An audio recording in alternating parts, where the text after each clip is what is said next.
Saudara-saudaraku yang kekasih, akhir-akhir ini kita menghadapi satu situasi yang tidak mungkin terelakkan bagi semua kita. Bahkan Kota Ngawi pun juga harus menghadapinya.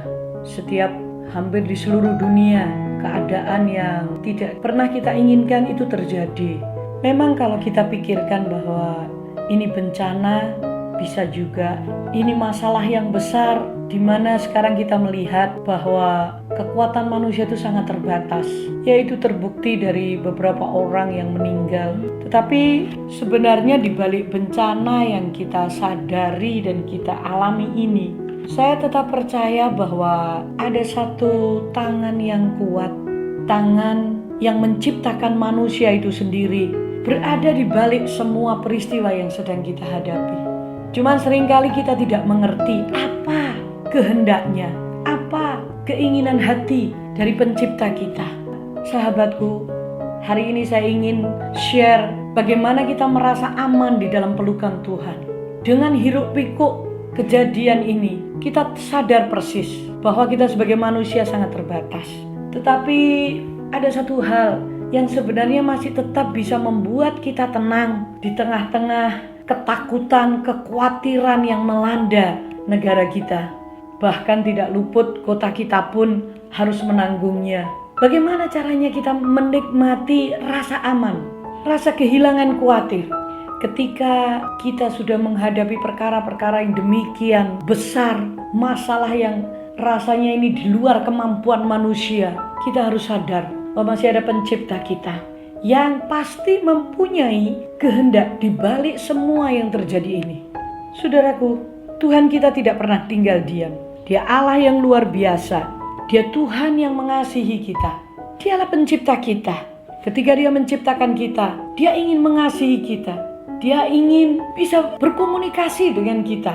Sebenarnya tujuannya adalah bagaimana manusia itu kembali kepadanya, kembali mempunyai hubungan yang akrab dengan penciptanya.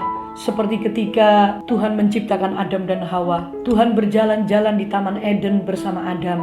Betapa satu hubungan yang manis. Tetapi rupanya manusia sekarang ini sudah tertarik dengan perkara-perkara yang lain yang menggantikan Tuhan di dalam hidupnya. Nah, sahabatku, kalau kita ingin terhindar dari rasa khawatir, ketakutan yang berlebihan, rasa takut itu disodorkan kepada setiap manusia. Itu manusiawi, tetapi hendaknya kiranya itu tidak menguasai hidup kita. Kalau kita inginkan kita terhindar dari rasa ketakutan yang berlebihan, maka sesungguhnya kita harus mengerti apa yang Tuhan mau dalam diri manusia. Saya membaca di dalam sebuah kitab kehidupan yang berkata begini, sungguh hatinya melekat kepadaku, maka aku akan meluputkannya. Aku akan membentenginya sebab ia mengenal namaku. Kalau ada ayat-ayat di atasnya saya membacanya, Tuhan itu akan menghindarkan dari penyakit sampar. Tuhan akan menghindarkan dari penyakit menular yang mengamuk di waktu petang. Bagi orang yang apa? Bagaimana? Bagi orang yang hatinya melekat kepada Tuhan. Saya tidak tahu apakah ini salah satu peringatan dari Tuhan. Bukan murkanya Tuhan, tetapi ini justru kasihnya Tuhan memperingatkan kita manusia untuk kembali ingat kepada Dia, pencipta kita. Betapa Tuhan mengasihi kita. Tuhan tidak ingin kehilangan kita. Tuhan tidak ingin kita dinina-bobokkan dengan keadaan dunia yang menjauhkan kita dari persekutuan dengannya. Karena saya tahu bahwa ada banyak perkara di dunia ini yang rasa-rasanya ingin menarik kita jauh daripada Tuhan. Sehingga ada banyak hal dosa yang sudah merajalela dan susah dihentikan. Kesadaran akan perlunya Tuhan sepertinya itu terkikis dengan apa yang kita alami dalam kehidupan ini. Mungkin ini salah satu bahasa Jawanya, kita itu cuma dijawil sama Tuhan. Ingatlah kepada Tuhan. Dikatakan sungguh hatinya melekat kepadaku, kata buku kehidupan ini. Apabila hati kita melekat kepada Tuhan, kita akan tahu apa yang Tuhan mau, jalan mana yang harus kita tempuh, apa yang harus kita lakukan. Karena hati kita itu melekat. Tidak ada perkara lain di dunia ini yang akan menggeser posisi Tuhan di dalam hidup kita. Ketika hati kita melekat kepada Tuhan, kita tahu apa yang harus kita perbuat untuk sesama kita. Kita akan mengerti apa yang harus kita lakukan untuk orang-orang yang memerlukan pertolongan.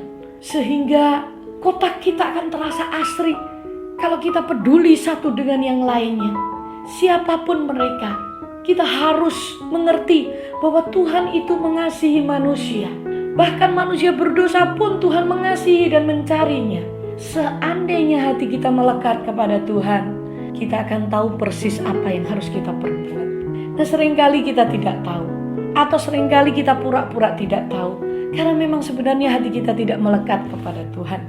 Kita tidak peduli kepada sesama kita yang sangat membutuhkan. Kita tidak peduli kepada mereka yang sakit. Kita tidak peduli kepada mereka yang papa.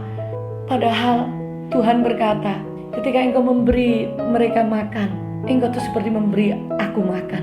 Ketika kita memberi mereka yang percaya kepada Tuhan itu secangkir air, itu seperti kita memberi kepada Tuhan.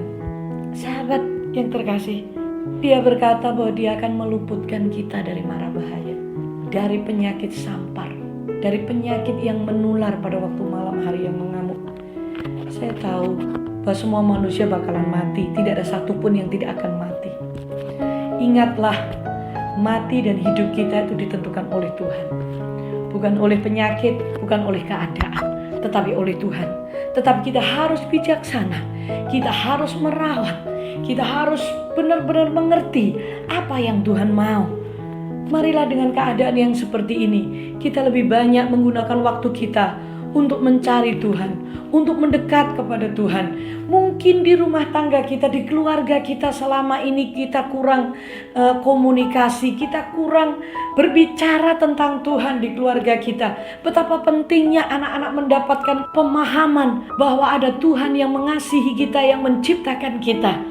Karena Tuhan itulah yang dari awalnya menciptakan manusia dan tujuannya adalah kebaikan. Kadang-kadang anak-anak kita sudah dipenuhi dengan game. Kita tidak mengerti waktu-waktu mereka.